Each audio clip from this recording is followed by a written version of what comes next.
कुंडमाळ्यामध्ये जो नदीवरील पूल होता तो पूल कोसळल्यानंतर त्यामध्ये जवळजवळ 4 लोकांचा मृत्युमुखी झालेला आहे आणि 38 ते 40 लोक उपचार त्या ठिकाणी घेत आहेत, ते जखमी झालेले आहेत. शासन स्तरावर काय मदत करण्यात येईल आणि कोण कारणीभूत शासनाच्या वतीने असे जाहीर करण्यात आलेले जे मृत्युमुखी पडलेले त्यांना मदत म्हणून शासनाने जाहीर केलेले आणि जे 38 ते 40 उपचार या ठिकाणी घेते त्यांनाही शासन सर्वतोपरी मदत करणार आहे.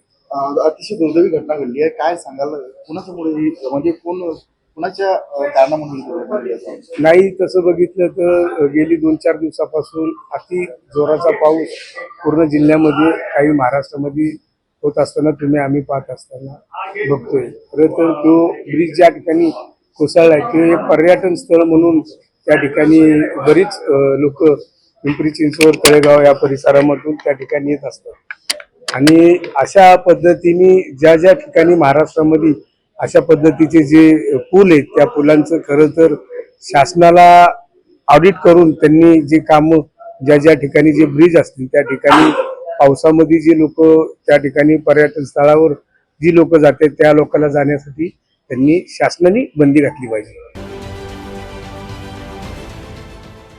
देश विदेशातील प्रत्येक घडामोडींचे लाईव्ह अपडेट मिळवण्यासाठी आता साम टीव्हीच्या सर्व सोशल मीडिया प्लॅटफॉर्मला लाईक, फॉलो आणि सबस्क्राईब करा.